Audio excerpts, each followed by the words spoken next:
What's going on, YouTube? This is SG1 Sports, and you're watching our college football channel. It's time to get to our post-spring power rankings in the Big Ten, and we'll start with number 14, Rutgers. You know, this is a program that I thought was headed in the right direction under Greg Schiano. Thought that they were going to take those next steps, get to a bowl game, you know, start to kind of maybe not contend in the Big Ten, but be a better team. And when you look at the roster going into this season, it's just not very good. I mean, I've evaluated all these rosters, looked at them very closely, and there's just not a lot to get excited about with this Rutgers team. You look at the quarterback position, Gavin Wimsatt probably going to be the guy. Had some injury issues last year. They should have a decent run game, but the offensive line is not great. Really no help at wide receiver. They're not very good there. Defensively, they've got some pretty good players. Aaron Lewis on the defensive line is good.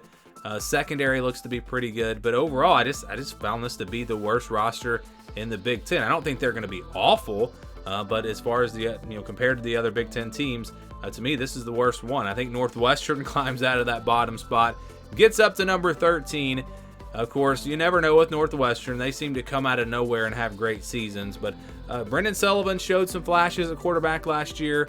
At times he looked like he could be pretty good. Cam Porter's back at running back.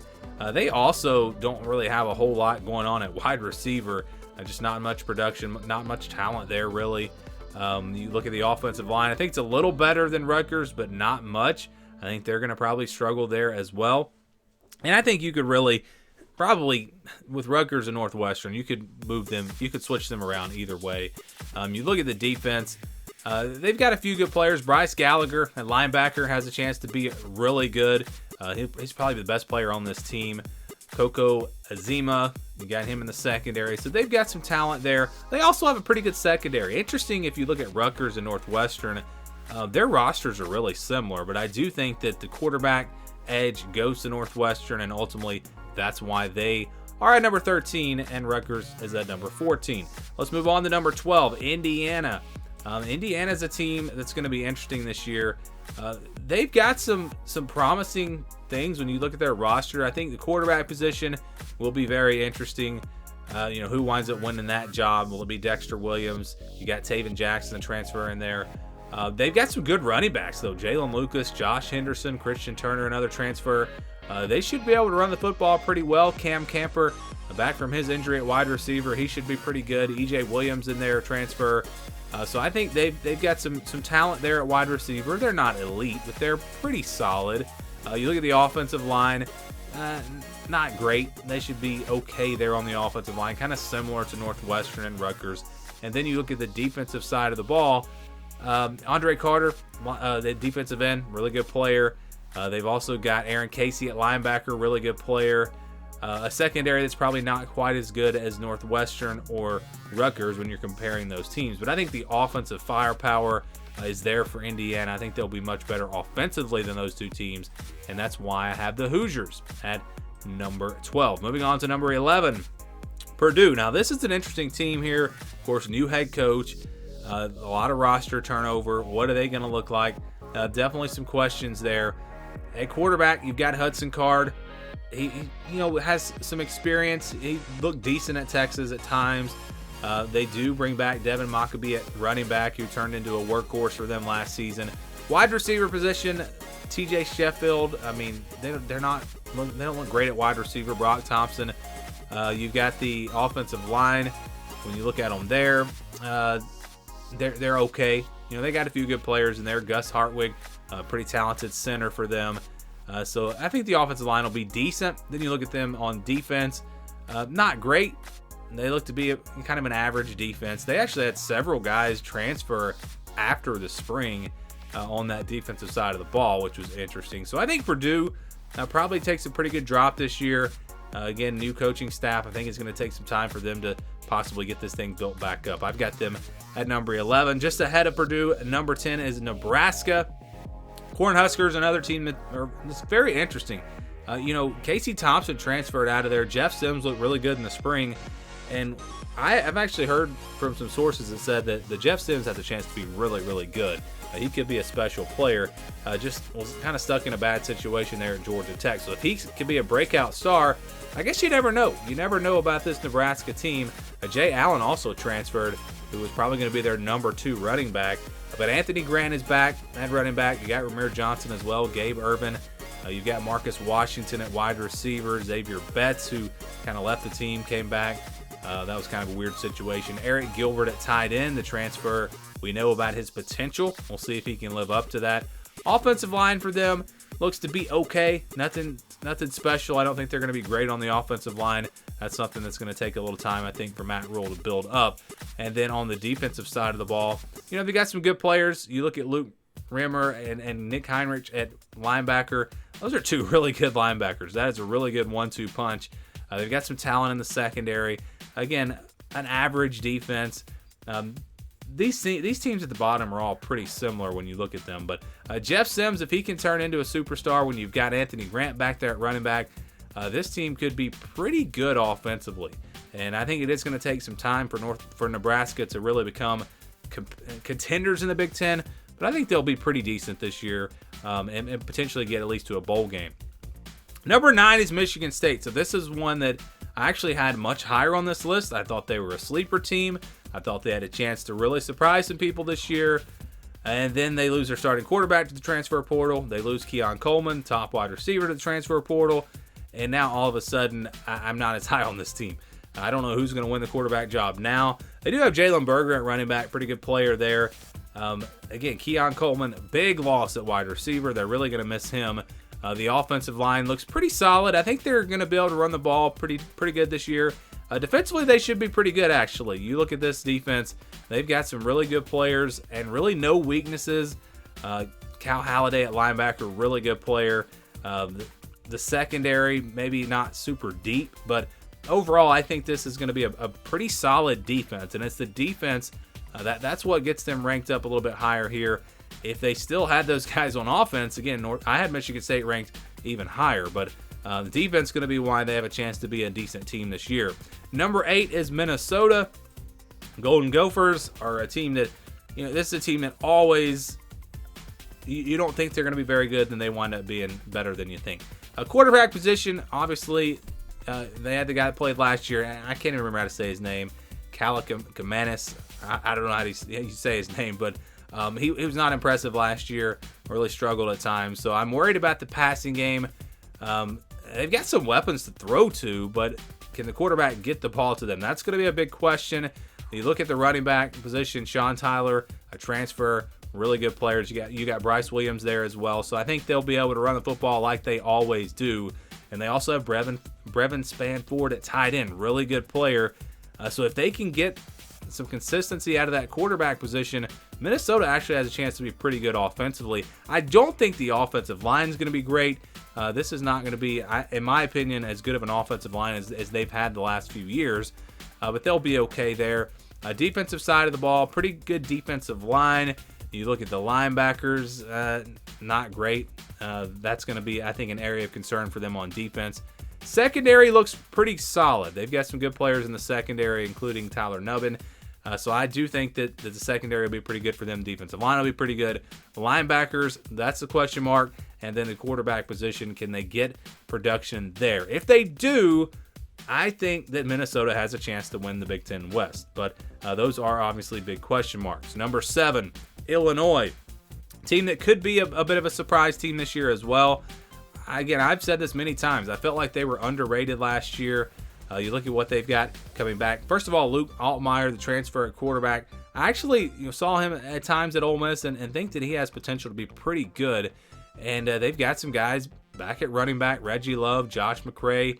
They've got some pretty talented players also back at wide receiver. So I think that's going to be an area where they're going to be pretty good, especially with Isaiah Williams. Really, really talented guy there at wide receiver. Offensive line looks really strong for them. Isaiah Adams at tackle, really good player.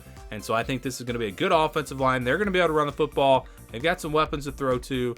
It's not going to be the most high-powered, high-scoring type of offense, but they're going to be solid, I think, on that side of the ball. And then on defense, I think they're going to be pretty good there as well. You got Newton back at defensive end, really good player. Keith Randolph also there on the defensive line. Should be pretty good on the defensive line. Linebackers are a little iffy. That's kind of similar to Minnesota. And then the secondary, pretty good. Maybe depth is going to be an issue there. We'll see if they can step up on that side of the ball. But I think the offense will be very solid. They should be very well balanced. And I think Illinois, another team that could potentially contend for that Big Ten West championship. Number 6 is Maryland. Of course, you got Tagovailoa coming back at quarterback. That's going to be a big story, and that's a reason why a lot of people are high on this team. You look at the rest of the roster, though, there are some question marks. Hemby back at running back, probably going to be their leading rusher. And you look at Caden Prather at wide receiver, coming in there, going to be a pretty good player. Jayshon Jones. You got Dyches at tight end. So they've got some weapons to throw the ball to. They've got a pretty good group of running backs. And again, with Tagovailoa back at quarterback, this should be a good offense. Offensive line, it looks to be okay. You do have Glaze at tackle. He's going to be really good. But I think this offensive line is not going to be anything special. And then you look at defense. That's where I'm a little bit more concerned about this team. When you look at some of their players on defense, especially in the front seven, they do have some question marks there. Secondary actually looks pretty solid looking down their roster. So Maryland, a team that can they stop the run? Maybe that'll be a question mark for them. I think the offense will be pretty good. Number 5 is Iowa. Iowa's another team that maybe has a chance to win the Big Ten West. Interesting with Cade McNamara coming over at quarterback. How much of an upgrade will he be? Caleb Johnson back at running back, I should say. Wide receivers are definitely an area of concern. They just don't have much there at the wide receiver position. Lachey at tight end, going to be good for them. Also, Eric All coming in from Michigan. They're going to have a couple of really good tight ends with those two guys. Offensive line looks to be pretty strong. I think they'll be pretty solid there. Defensively, you've got some good players. Joe Evans coming back. They've also got Logan Lee on the defensive line. Noah Shannon. So they've got some pretty talented players on the defensive line. Nick Jackson, a transfer at linebacker. Watch out for him to be really, really good. I think he could be a special player for them. Cooper DeJean at cornerback. Obviously, really good player there. And you got a couple of safeties that are going to be good for them as well. So overall, Iowa is a solid team. Really no areas of weakness, no big areas of weakness. It's just, are they good enough? Are they good enough at all these positions? Can they produce enough offense? That obviously has been a problem for them. If they can, I think Iowa has a chance to win the Big Ten West as well, just like a couple of the other teams I mentioned. But I do think Wisconsin is the favorite, not just because of their schedule, but I do think this is the best team, the best roster in the Big Ten West. I know everyone's freaking out about the spring game. That really doesn't mean anything. Tanner Mordecai is a proven guy at quarterback. Hasn't had a lot of time on this team, but by the time you get to the season, I think he'll be fine. You got Braylon Allen, one of the top running backs in the country heading into this year. Ches Malusi there as well. Added some transfers at wide receiver. So this should be a much, much better offense. Offensive line looks really strong. Again, they have a chance to be really good on that side of the ball. It's going to be much different than what we've seen from Wisconsin in the past. And then on the defensive side, they look pretty solid there as well. I wouldn't say that this is going to be an elite defense, but they've got some good players, and they've really got them at every position except the secondary. That's where I'm concerned. There are definitely some concerns, some questions about them in the secondary, especially if you want to narrow it down to the corners. Can their cornerbacks step up? That'll be, I think, what keeps Wisconsin from winning the Big Ten West if they don't. But if they can step up there, this team could actually be, I think, a top 10, top 15 type team. Because, again, I think the weapons are there on offense. They're going to be good on that side of the ball. And everywhere else on defense, they're pretty strong. So watch out for Wisconsin potentially to be a really, really good team this year. Penn State at number 3. This is a really talented team. Obviously, there's some separation with the top 3 teams in the Big Ten and then everyone else. Drew Allar at quarterback. All the hype coming in. Can he live up to that? We will see. Katron Allen and Nicholas Singleton at running back. I mean, that's one of the best 1-2 punches in the country. They've got weapons at wide receiver. The offensive line looks strong. Again, quarterback position produces. This offense is going to be really good. Then you look at defense. They've got some really good players there at really every position. So I'm not really concerned about Penn State. I mean, I don't have any major question marks. I think this team's going to be really, really good. Maybe depth on defense if they have some injuries. They don't have a ton of proven guys if you're talking about maybe the second string players. So maybe that's an issue, but overall, if the quarterback produces for Penn State, they could have a special season this year. Let's move on to number 2, Ohio State. Buckeyes look to make a run at the college football playoff once again. Who will be the quarterback? I think it'll probably be Kyle McCord. But I'm telling you what, they are loaded, just loaded at the skill position. When you look at Travion Henderson, Mayan Williams, Dallin Hayden, Evan Pryor, those 4 running backs, I mean, I don't know if any team has 4 running backs as good as those. And you got 2 of the best receivers in the country in Marvin Harrison and Egbuka. So they're loaded. Julian Fleming also. They've got so much talent at those skill positions. Offensive line, I'm concerned about the tackles. That is obviously going to be an issue for them. If they can't get that solved and can't protect the quarterback, can't run the football, obviously the offense can only do so much. So that's a big question mark. Pass rush, defensive line looks really, really good. A lot of experience back at linebacker. I think they're going to be very good there as well.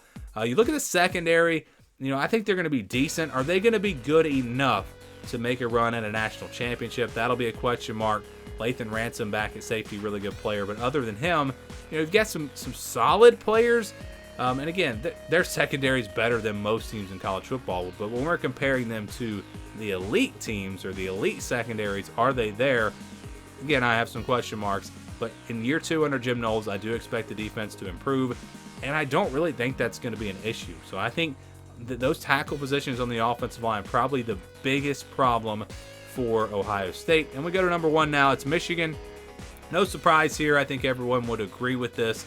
Wolverines are just absolutely loaded. I've talked about it before. No real holes on this team.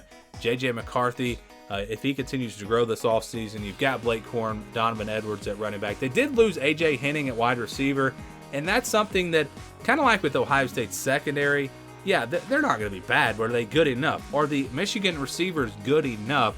Maybe that's a question mark. We'll see how that goes. Offensive line is going to be really good. Probably the best offensive line in the country. Defensively, they look really solid. No real areas of weakness there. They did lose Hill Green, a linebacker who was injured last year in the transfer portal. But overall, I think you look at the corners, the safeties, linebackers, defensive line, across the board, this is a complete team. And I think a team that might be the most, if we're talking about teams with the most experience and the most complete teams with really no big question marks, Michigan might be the best team in the country. Again, not probably the most talented team, but if you look at experience and everything they have coming back, this could be the best team in the country. So Michigan, number 1 in our Big Ten power rankings. Give me your thoughts down in the comments below.